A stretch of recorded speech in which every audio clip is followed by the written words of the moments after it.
Hey everyone, update from the Peanut Gallery. Trevor here. What's your name, dude? The little guys from the Peanut Gallery. We're the little guys. Harry, so we got an announcement for you guys. We have some new merch that you can come and pick up. So we have it on our website. What's our website address, Harry? It's tpgpodcast.com, the Peanut Gallery podcast.com. It's a new website that our friend Dimitri made for us. It's super, super cool. Go and check it out. Buy some merch. We have two different designs, okay? It's the same two designs. You can get it on either a sweater or a t-shirt. It is your choice, okay? We have a black sweater. It looks like this, okay? That's the front of it. The back of it looks like this, okay? And then we have a white sweater design too. The front looks like this, all right? The back looks like this. They're pretty cool designs. We like them a lot. They're super exclusive. We don't even have the white ones with us. That's how exclusive they are. So if you want to get one, we're going to be placing an order. Actually, we can't afford them. But... Yeah, we can't afford them. We're broke. We're on pastors' budgets. But so, so we're sending that order out in 2 weeks' time. So if you'd like to grab a sweater or a t-shirt, go on our website. Once again, tpgpodcast.com and pick one up. So hope you have a good day. Peace out. See ya. There's far too much hurt, far too many broken relationships, far too much anger, far too much hatred. Let's take hate out. Let's take hate out of the conversation. Let's take hate out of the conversation. Don't stop the conversation, but have it without the hate. Conversations can be hard, difficult, and even uncomfortable. But to build a better future, we need to have them. Let's work together. Let's work together to take hate out of the conversation.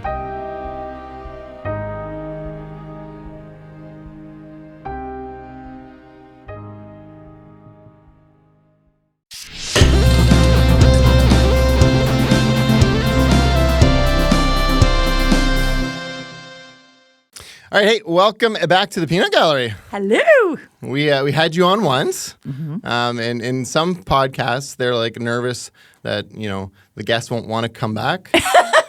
So we're really grateful that you said yes again. That was very, very, very nice. Well, you told me it came with a free lunch, so. Truth be told, she didn't get lunch. But anyways, on that note, thank you for being here. Of course. And it has been a wild ride for you in the last little while, and so we really appreciate this. This was set up a while ago, and so the timing could not be more perfect. We are doing our last part in our series on taking hate out of the conversation. And so it is a series that we are very passionate about and something we are hoping that our videos have inspired people. And so today we want to talk about adults. Yeah, and how they're part of the problem. Well, it's interesting. So today we're recording a week before we release it, but we're recording on Pink Shirt Day. Mm-hmm. And when we think about bullying, we always think about kids. And you talk about school programs, and so we have leaders in municipalities and in governments who make these rules and these laws to try to enforce that if there is bullying, that it stops. And we do all these big campaigns, but the issue right now is that the example the adults are setting seems to be so much worse. And it's hard to then look at the kids and say, don't bully, but if they've watched anything on TV over the last couple of months, they're going, I'm seeing everything happen from the adults. Yeah, absolutely. I know I was in the House of Commons last week and I just said, we all have to take Twitter away. We have to take these things away. I've stopped reading Twitter. I've stopped reading. Sometimes, I will read my Facebook comments once in a while, but I noticed because you used to like my comments and then nothing. It's fine, Karen. I'm sorry. But it was a lot to do with mental health. Right? It was sort of like what a rabbit hole to go down. And if you want to feel really bad about yourself, start reading Facebook and Twitter. Absolutely. So, yeah. Well, and so that gives me a good segue. So you gave a quote on Monday night that's going to kind of lead into our entire conversation here. No, when did you give the quote? It was Saturday night, 11:30. 11:30. And just, breaking news, you lied. Yes, I did. So, I don't know. I did. Can we specify this? I think it's important. I would like to know what part I lied. We better share this. We would like to extend a very happy birthday to Karen's mom, and maybe who is now 82. 82, not 81. Not 81. She's 82. She called me on Sunday morning to let me know I got her age wrong. Yeah. I know. I do all their paperwork. I know I can tell you everything you need to know about my mom, except on Saturday night, not her age. Well, let's just preface this because Karen did say during that speech that it was very late. And the ability of the mind for most of us, as we have as we have aged gracefully, it becomes a little bit more complicated and with long days to be able to always get the right word to come out. And Yeah, like- I'm sure it was just one of those moments. And, happy 82nd birthday. Yes. to Happy Karen's birthday, mom. Mom. So beyond that, we really liked one of the quotes that you had, and I thought your speech overall was incredibly well done. Thank you. And one of the things we did want to say very publicly was also both you and Jeff Urich have been awesome during these last 2 years. Thank you. There are times where we in the office have been very angry and frustrated, and you guys always listened. We were able to have conversation. You guys responded. You could not ask for more from our leaders in government. So we want to say a huge thanks. We have really very, very much appreciated it. Thank you so much, Albert and gang, Peanut Gallery. Thank you guys. It's been a really tough time, but there are really incredible people out here too, and we have to always remember that. All right. All right, so the quote you gave, I just want to give it if anybody hasn't watched it. And if you guys haven't watched what she said, I think it's really important to watch some of that. But you said, this is a place where you have to find balance. We have listened to people. I've been called a racist, a misogynist, and all these wonderful names. And when I called out one of the members of the NDP for that, she doubled down. This is not democracy. This is not the way we should be talking to other people. And the fact is, we're sitting here talking about what these vile people are saying outside, yet the same members of parliament who are complaining about what they are saying say the exact same things in this chamber today. And I thought that was a perfect intro into what we wanted to talk about, because from the position we're in, so most of us are pastors that are on this peanut gallery, and so there's a huge pressure put on us to live out what we say. Mm-hmm.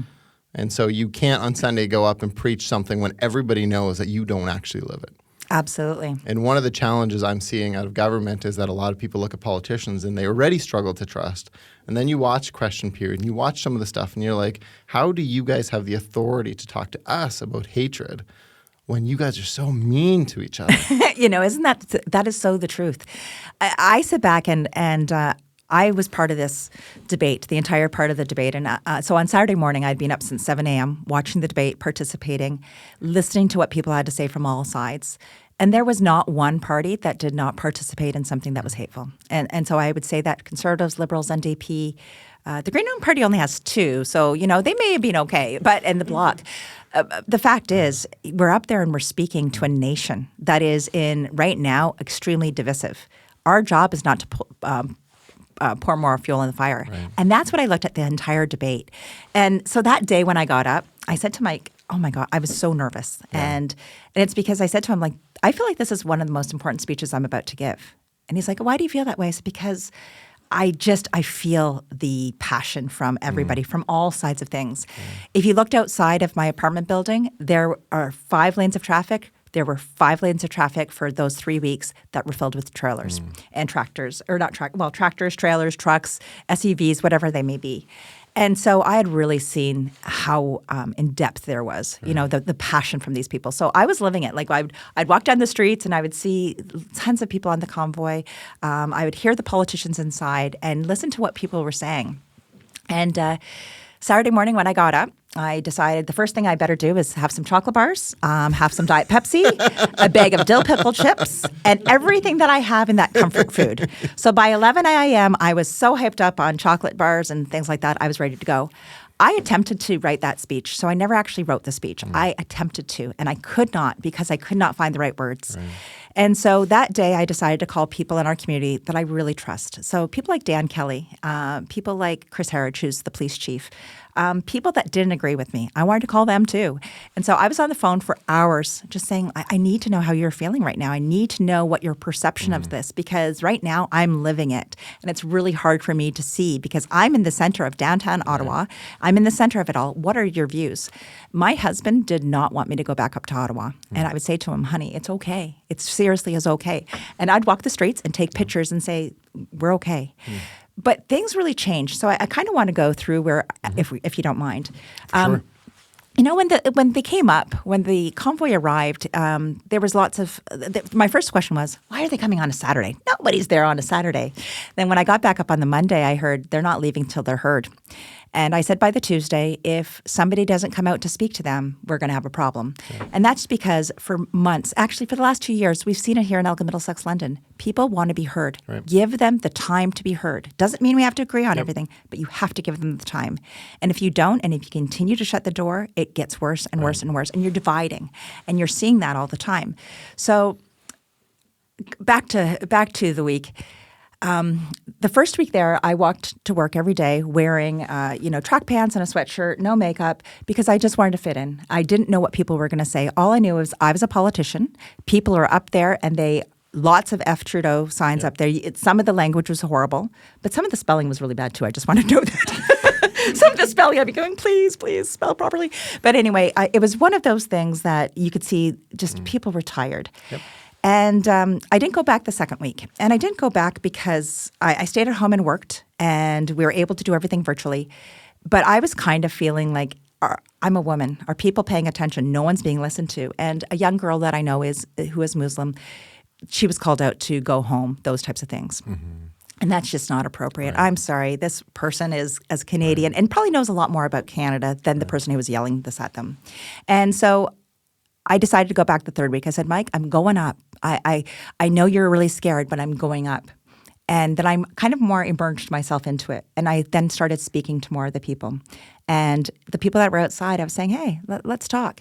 And the moment that you sit down and talk, and he's not seeing me as the politician, and you have names, you can make things a lot better. But how can you expect people to speak kindly of one another when you're looking at the House of Commons and we're calling people blackface, we're calling them racist, we're calling them all. We do that as well. So I would say our party does that to the Liberals do that back to us, and we see it from everybody. It gets us nowhere. Right. And so we better just sit down and get things back on track. So, sorry. No, please go ahead. Why do we keep falling back into that trap? Because 2 elections ago, the Liberals ran on a very positive, sunny type of platform. And I've seen the Conservatives try to do the same thing. But even in the few little ads we've already heard for this new election in Ontario, it's ugly quick. Ugly quick. Why is that just the easy thing to do? Because I know behind the scenes, I mean, I'm not obviously in politics, but I know there's a lot of very smart people who are polling and doing all this. And so when they release an ad, it's because they think that's what connects. Mm-hmm. So does the hate really connect that much better? Because I'm assuming Trudeau's choice of words were not just his anger. This was under advisement. Mm-hmm. Say these things. Why in politics? Because most of you guys go up there to make a difference. Most of you go up there because you actually care. I know there's some that maybe you go there for power or whatever, but the majority that I've ever met, at least, authentically care. I would agree with you. How do you end up in the place where you just end up name calling and doing what we see, like a question period is the most painful thing to watch ever. Cheap shots instead of solutions, right? Yeah. How do you get there? And is there a solution to move forward in this? Well, I think, first of all, there needs to be respectful conversations. And if you see the lack of respect that's being put to you, people just start going at calling. It's the easiest thing to do. Right. If we look at the U.S. election, it's not just in 2016 that things got nasty because of that election down there, but it was already beginning to spiral. We already saw issues. I'm really fortunate because I'm in this group, and it's called a happy hour where you just get the chance to talk to different people from across Canada. Cool. Sometimes there's reporters, sometimes there's activists. There are people from all over the globe, actually, and it's led by one of my friends, Mike Lake. And actually, it was yesterday that I was speaking to 3 different political people, one that writes for iPolitics and does the policy magazine for that. And he was just saying, Canada's usually about 10 years behind on so many things.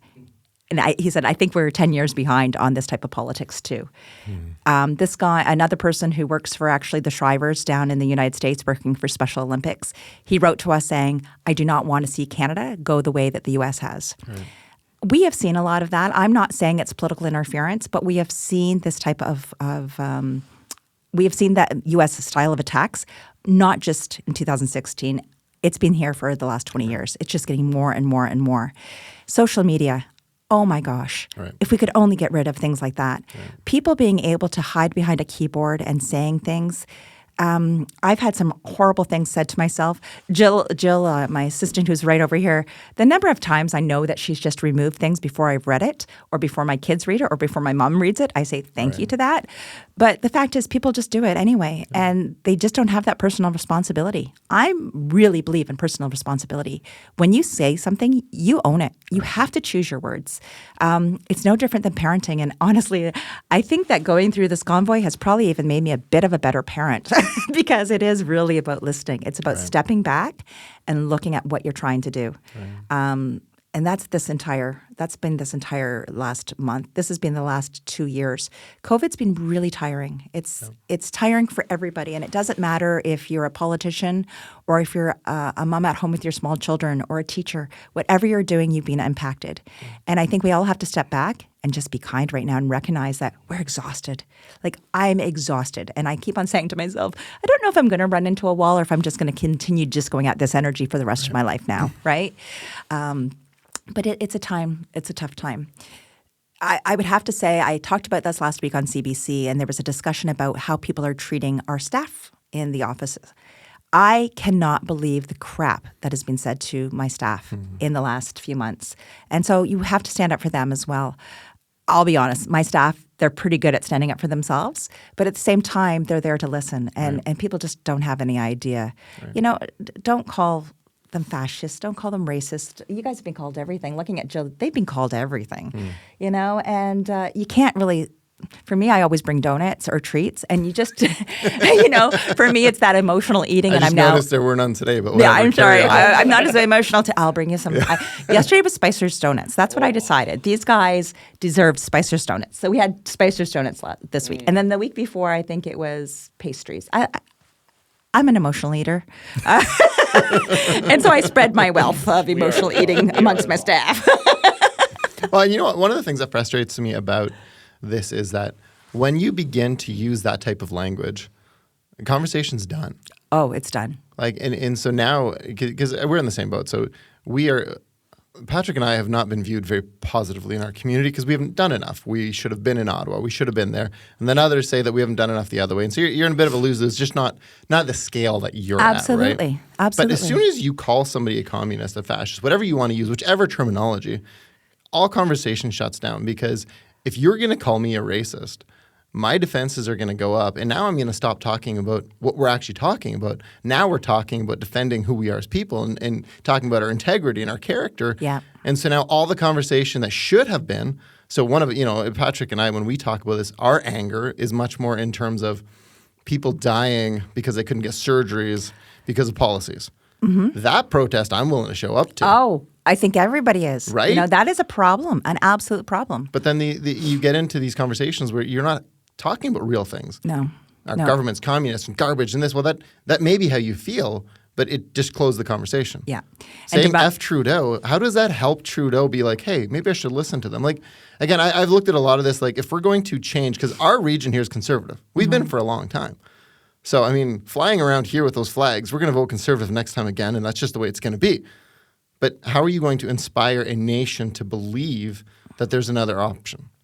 How are you going to do this if all we're going to do is demean each other? Yeah, like from the peanut gallery, like honestly, there's that first look at a flag that says F Trudeau, and you're kind of like, that somebody like would.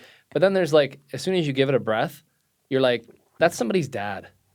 That's somebody's husband. That's somebody who the majority of Canada voted for. Like, I know it's the party and then the party, the representative, but knowing who is leader, that's our leader. That's our representative. Like, I know it's you in our riding, but I also understand that for the people who voted Liberal and for Canada, he's our prime minister. Absolutely. And I really feel like it does not speak well on people that, say that we're core valued and say that we have integrity and respect and dignity and honor towards people to then treat somebody who is supposed to be.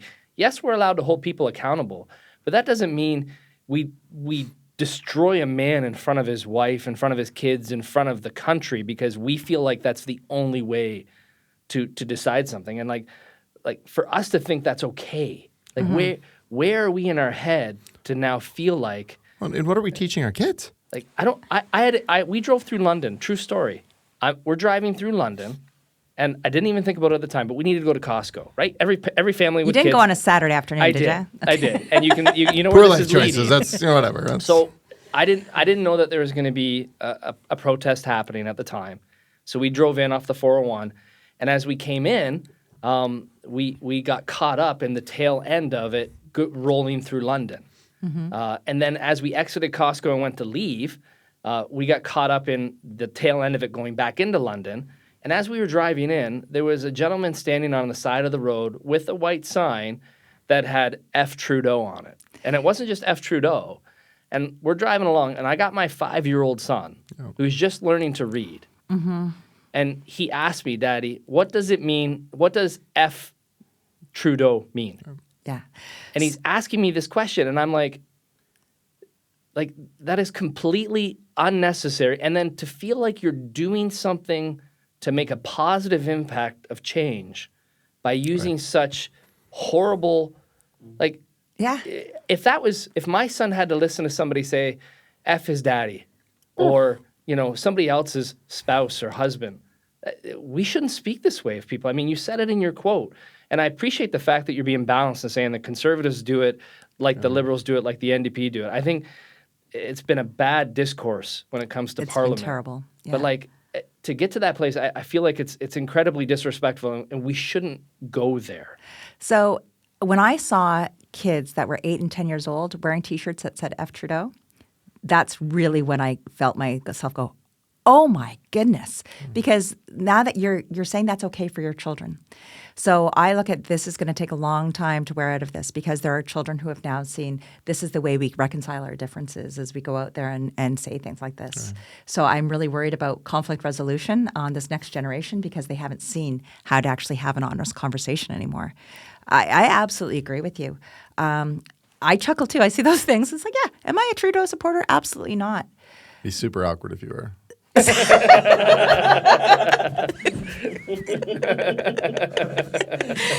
You're right. It would be super. Thank you for being real.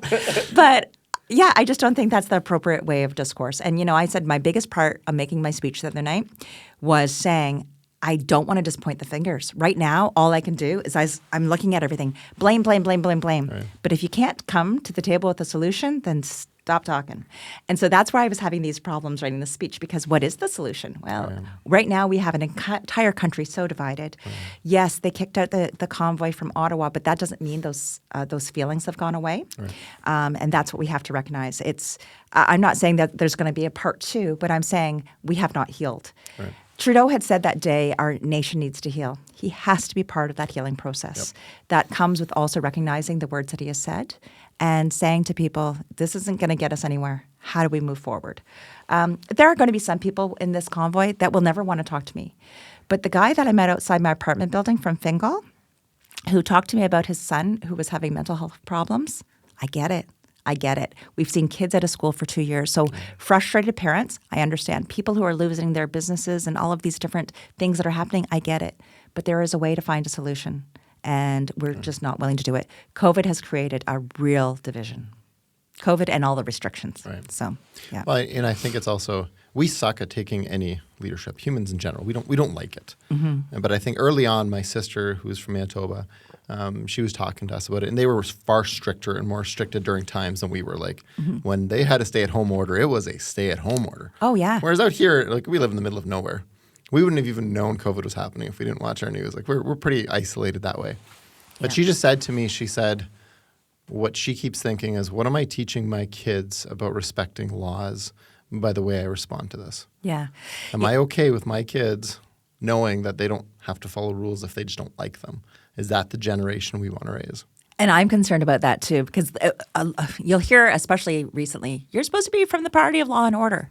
Well, I honestly do believe that. I believe that there has to be regulations. There has to be rules, and that's how we live in a civil society. Right now, yeah, there is anarchy, but it's not everybody, and we just have to. I'm not saying hug a thug. I'm not trying to say things like that, but we have to be respectful of how they're feeling and how they're viewing things. Not everybody's always going to be on the same page, but they have the right to disagree. Right. And I think that's part of what makes this country amazing is the fact that we do. Absolutely. So that leads me into this question. there's a lot of conversation about communism. There's a lot of conversations about the death of democracy. It's a huge thing that's being spread through Canada and the U.S., which has been a very frustrating thing to me too, is the amount of hate media coming from south of the border. Oh. When I would argue they have enough problems in their own country. But, I mean, to each their own. But all of it goes around, and both parties are using this. This is going to kill democracy. And so that kind of leads me to a question. Have you given up on democracy? Do you think, has this shaken your belief in the system that we have? Or where do you, because you're on the front lines. Like the rest of us, we kind of live our lives and then we have a conversation. You are living in this. Where are you with all that? Well, I had the chance to speak. I had the chance to vote. That is, to me, democracy.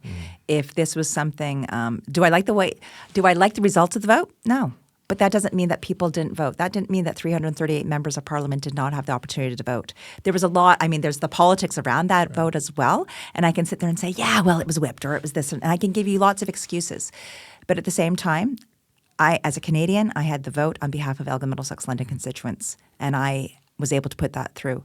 I was able to stand in the House of Commons and speak freely, where people across Canada could have tuned in and seen me speak. That, to me, is democracy still. Nobody said, can I see your speech, Karen? No one edited me. Those are things that we have to step back and say, our voices were heard. Just because we don't agree doesn't mean our voices weren't heard. So I'm not 100% on board with what's going on. And I think that right now we have a party, a variety of members of parliament in a particular party that are supporting their leader. And I think they need to reflect on what their constituents are saying. We saw that with there's a Lightbound. He is from Quebec. We saw him come out a few weeks ago and speak. I've spoken to a few others. There are many of us that I think are on the same, just that we just want better. Right. And there's a whole bunch of people that are there, political, stirring that pot. But I know that there's a lot of us. Democracy can be very messy. But we have elections that are fundamentally what puts us in Parliament. Right. And I don't think anyone in this riding thought, oh my God, someone stole all the ballots and how did she get in? I don't think we can say that there was a single riding out of the 338 where those elections were not legitimate. So I think that's what we have to reflect on as well. Question for you. Yes, sir. You just said that the vote was whipped. I understand, like that means that it was, if the vote was negative, then it could possibly trigger an election, right? Like it would, in a sense, that it was a non-confidence vote, or so in the sense of whipped, you're just saying you're going to vote party line. Yeah. Again, we're rural community. That's so okay. just that might So I'm mean just something trying to different get the out lingo here. over here in the peanut gallery. Yeah. So peanut Patrick. That's what I'll call it. my Peanut real Patrick. question for you is, if it wasn't whipped, and knowing you're on the Hill, how much different do you think the vote would have been? I'm just curious. Do you think it would have swayed, like, you think it would have swayed 10, 20% of the vote? Like, how would it look? Because right now it was Liberal, NDP, and Green, and it was... Green split. Green's split. 50-50. Yeah. Wow, okay. Obviously, there would have been more people that would have split with it. Yeah. Simply for the fact that, I mean, looking at the optics of the situation, it doesn't look like it's as necessary on the night of the vote as what it was a week or 2 weeks ago when they implemented it. So you're kind of like, why do we still need to have it right now other than to reaffirm the decision that was made? And that's exactly what the case is. It was reaffirming that decision. That has to be done within 7 days. So it was tabled on Monday. We had to have a vote by Monday at 8:30 to be able to have this. But I think what we saw when we talk about a non-confidence vote, it was not officially declared as a non-confidence vote except to the members who were voting no. They were told we would go to an election. The NDP, there were some people that you could see were kind of sitting there going, I'm not sure about this. But they also have to recognize we could have put this country into an election if this was the situation. Two of the members from the Liberals had talked about the fact that they would have voted no if they would have been able to. I would say maybe a handful, maybe 6 to 10 would have voted differently. Not a lot, but I think as we see this progressively coming out, we'll see a lot of people saying, when it's time to revoke this, it's time to revoke that. There's a lot of people now already there. I'm already there saying this should be revoked immediately, but not everybody's there yet, and so there'll be a lot of discussions that have to happen there too. So. Well, and I think this is also, in having these conversations, the way our social media is set up is so damaging because if you are opposed to this, that's the only view you see. And one of the things that I have noticed a lot in our region here is I'm shocked at how extreme we are on both sides. Oh, yeah. But it's both sides. Like, 'cause I'm surrounded by a lot of people who would be on. I think I've got both sides fairly well covered, but they're not very extreme. But this is the most extreme I've seen anybody in 2 years. Like, it's unbelievable. And so then now I'm looking at Justin Trudeau, and I don't agree with his decision, but somebody has to make a decision. Yeah. And I don't like it, but I like what you said, and this is where I feel like people are misunderstanding democracy. Democracy is not getting your way. Democracy is the ability to have a vote, and you elect your leadership. And then when you've elected that leadership, they have the ability to lead. And it is your job, and this is why I like that you don't really like Justin Trudeau, right? You don't follow him. You're supposed to hold him accountable, and I think that it is a good system, and I think some of that has been lost in again, just the hate. Yeah, I agree. You know, the hate, when we talk about the bullying, we are seeing it. I am really seeing social media as part of the downfall. I really do see social media as one of the things. People use this all the time, and it just doesn't make people accountable. People will text, and people won't pick up the phone and call people, especially face-to-face. We had a call last week, and Jillian had told me, I think it was 17 times or something, that this guy called down to the riding. I had been on a phone call, or I was on a Zoom meeting, and I'm sitting right beside my phone in Ottawa, and I see this number come up and up and up and up, and he just keeps on calling. So when I call him, I'm like, hi, and I won't say his name, hi, how are you? He's like, who's this? I said, it's Karen Vecchio. Oh. I'm like, how can I help you, sir? I know you've called. How can I help you? He goes, oh, time out. I'm a little rattled. I didn't realize I'd be speaking to you. I said, sir, I already know you've called down to our office at least 10 times. I know you're angry. So what is it? And it's unbelievable the amount of disrespect people will show to people, and because they're not being held accountable. Right. For some reason, me listening is more important than to Jill listening, but he doesn't understand. Jill tells me everything she's hearing too. Right. People didn't understand that, but they were actually, I think another good one is Jill had somebody call the other day and say, hi, I don't want to be yelling at you. I just want to talk to Karen. I want to yell at her. Well, that's great. I'm respectful that they don't want to yell at her, but it's just the fact that when you're calling in, the tone. You know, we're there to help you out. And I look at the fact that my staff have gone through the exact same things that many other families have gone through with COVID. We all have families. We all have kids or parents or something of that sort. We're all going through it. And some situations may be worse than others, but please recognize that we're all in it together that way. Different stages, but we're all in it. So I'm going to jump pages here a little bit, unless you want to say something else about that. I'm happy to talk. So what we had originally wanted you here for is we want to talk about women in leadership. Okay.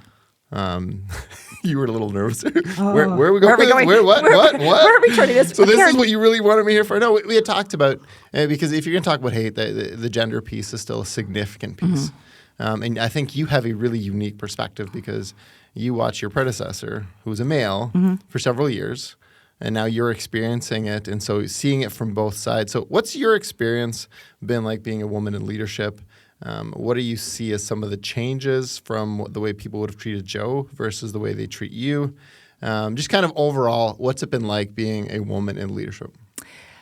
You know, I've been really fortunate because even when I worked with Joe, there was a great deal of respect for the office.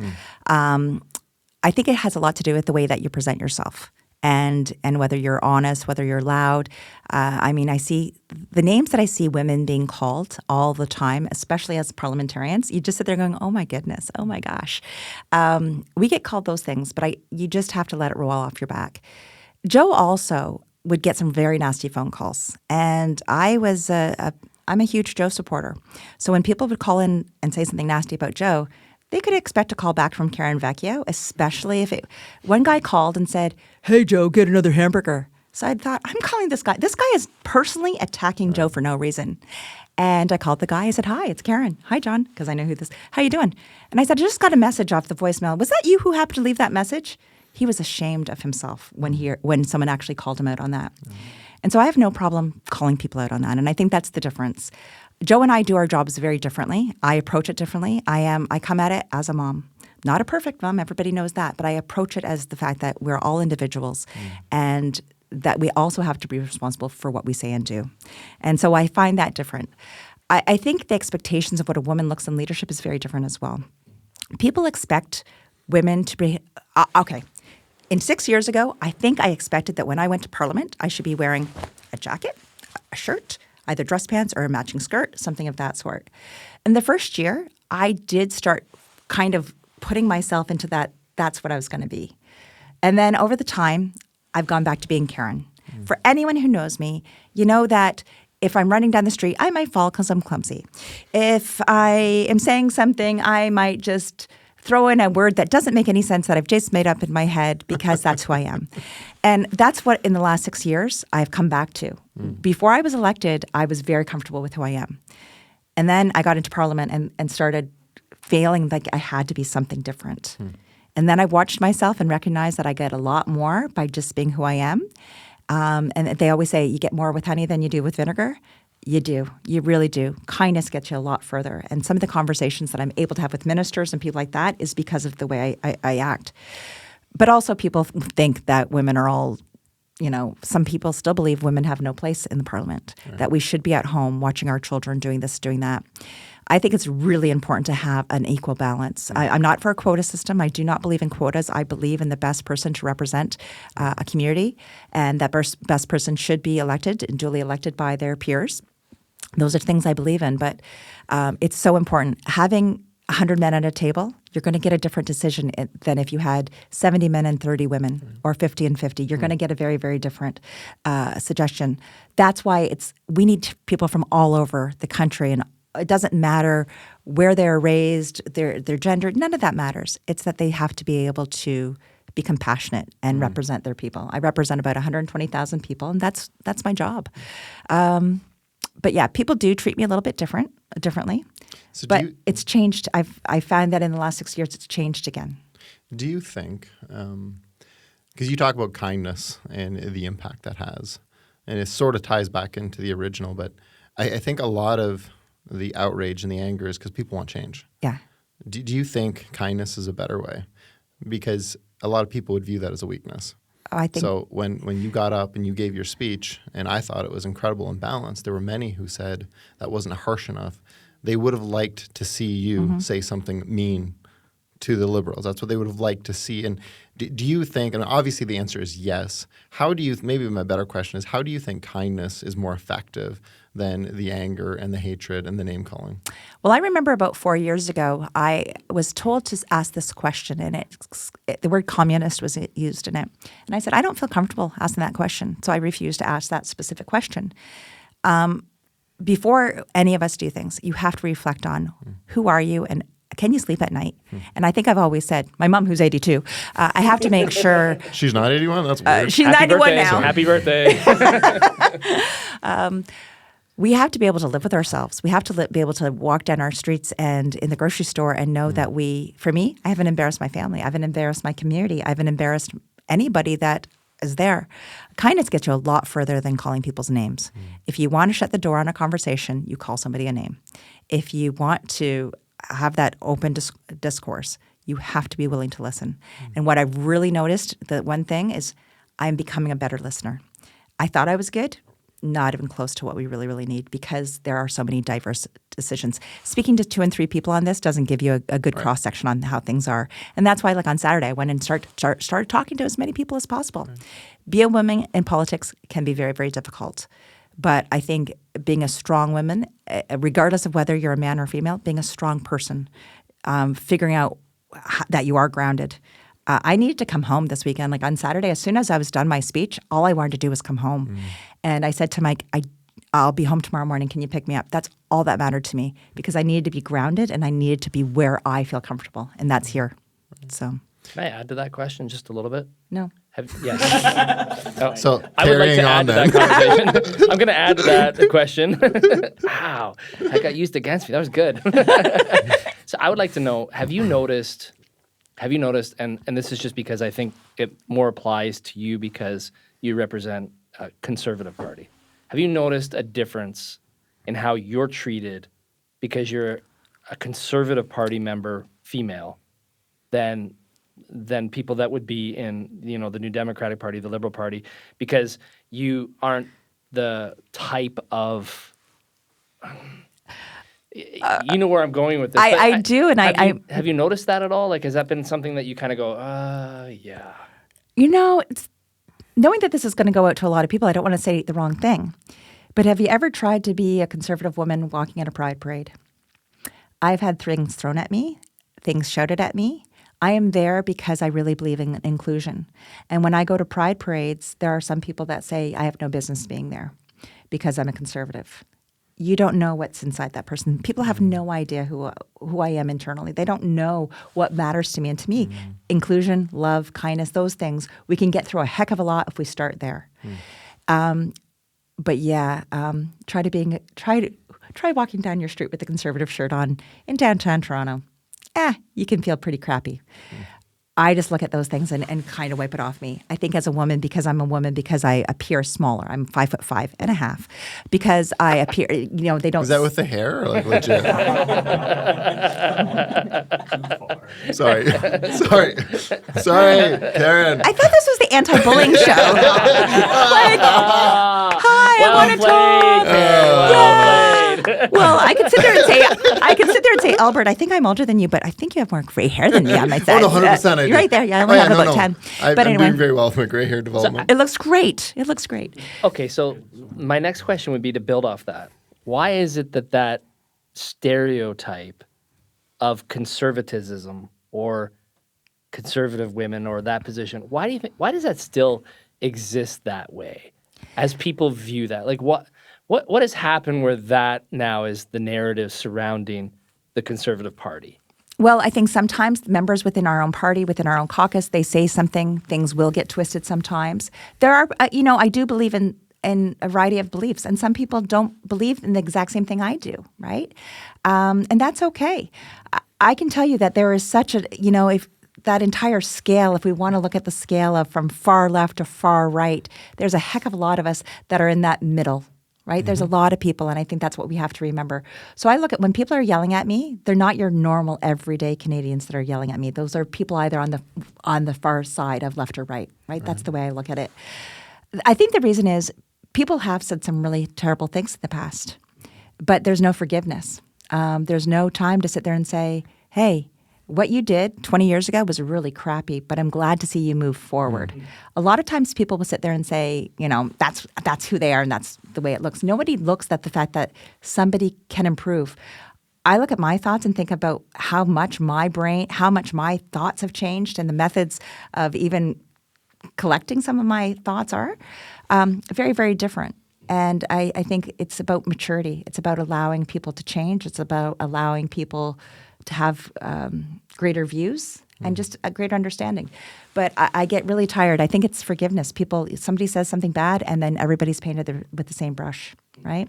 It'd be like me saying that all Patricks are this, that, all Patricks act like they belong on SpongeBob SquarePants, right? That's not who you are, right? I would go if that was I asked. know. You'd want to live in a pineapple. Seriously. It's a sweet place to live. Of all the places you would go with that. See, I can say that to SquarePants. Well, hey? Patrick. That's where we're going with this. Well, it's Patrick. Yeah. How stressed are you up in Ottawa? Like that's your first media reference you got? Yeah, I'm tired. No, but I think it just comes, I could talk to you guys, and I wish everybody could. We don't agree on everything, Albert. No, not even close.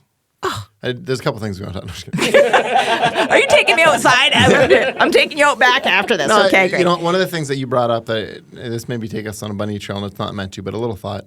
A lot of us in the church, we are very guilty of wanting the government to hold other people's freedoms at bay. But then the minute that pinch comes on us, we cry out for freedom. So we want to limit who people can sleep with. They shouldn't be able to sleep with somebody of the same gender. They shouldn't be able to do a pride parade because that's not good in our community. They shouldn't be able to do all these things. And I know that you get blasted from some of the Christians for attending these things. But now that it's something we want to fight for, suddenly all those rights are there. And the difference between actually standing up for a nation versus standing up for what only affects my family and my belief. And I think there's a lot of hypocrisy coming out of the church right now that is making us look a little bit silly because we don't let other people have those same freedoms. But see, Albert, okay, so what you've just said there, this is where somebody would take that, clip it, and say, this is what Albert Lowen said. But I recognize my last name. They don't know who I am. Oh shoot! Sorry about that. But they would just assume this is who Albert is. That's not who. I look at you as I don't ever feel that I can't come here. You know that I'm out there walking in the LGBTQ community and trying to show inclusion, but I don't ever feel that you you and I can't talk because we can. Right. We don't have to agree on everything, and we have different ways of doing that. But I think it's about respecting your opinions, and I do respect that. I get it. And for us as followers of Jesus, at least, we are supposed to treat others as creation of God. Like God created them, including Trudeau, including people that are in communities that we don't agree with their morals. I was a little astonished. So we did a podcast a few weeks ago with Harrison Oakes, who is somebody I have come to greatly respect and loved his story. If you haven't watched it, you so should. I will. It is so good. He was sexually assaulted in a church. But the only comments we got that were negative were the fact that we were interviewing somebody who was openly gay. And I was like, this tells me so much about the types of conversations we need to have because we feel like we're not hateful, and yet I'm telling you right now we are. We're filled with this, and we've allowed hate to become the norm because we can just justify it. Well, I can say F Trudeau because I'm justified. Well, you're not. Not as a follower of Jesus, you're not. I mean, everybody outside of the church, they can hold their own standards, but especially if you're in the church, you don't have the right to hate. Can we take you on a national tour? Like, seriously, that's the bottom line. Like, I think, yeah. And I'm not saying my church is, I don't go to this church, but I do go to church as well. And every church is different. Sure.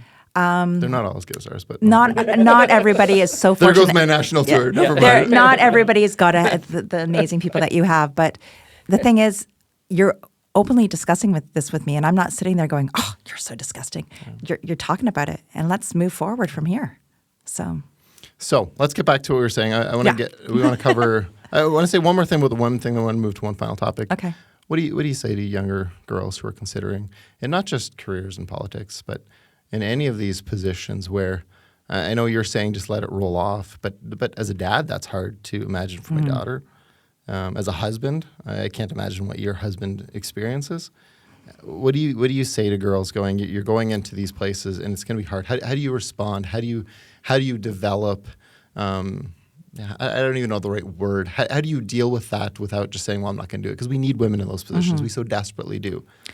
If you asked me 3 days ago if I was a woman going into politics, I would say no, but that no one should go into politics at that time either. So I think we have to look at it that. Being a woman in politics can be very, very difficult. There's never the right time. You're either a new mom or a mom who's going to have grandchildren. There's jobs. There's a variety of different issues that women, truly, we just have to recognize. We have the babies. There's a lot of things that change because of that, and sometimes it's, those positions in work. What I'd say to anyone who wants to be a leader is always remember where you came from.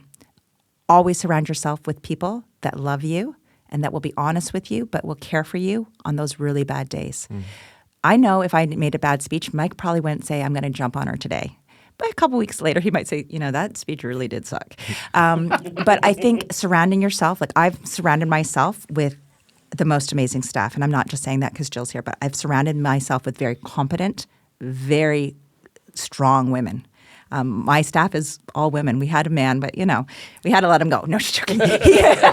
He actually went off. He went off. Yeah, but I am surrounded by very, very strong people. And for a woman to go in this, keep your heart open. It's going to get broken sometimes, but keep your heart open.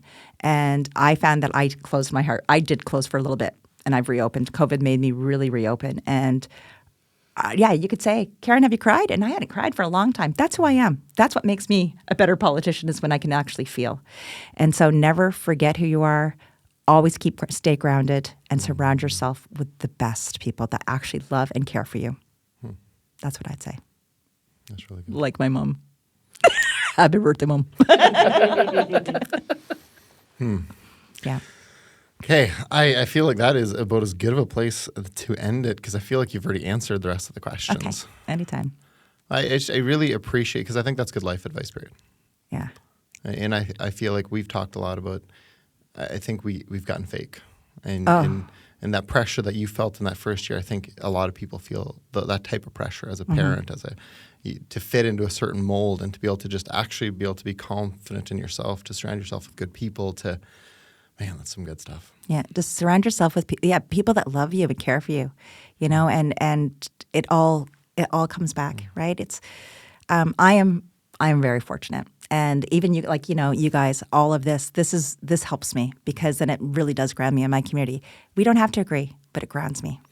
Well, and I think one of the things that has really been a part of our conversation in the office this year is that I think people have stopped believing that love actually makes an impact. Makes a massive impact. There was one of the courses we took years when we first started. There's my tattoo of love. Love and mental health, right? It all goes together.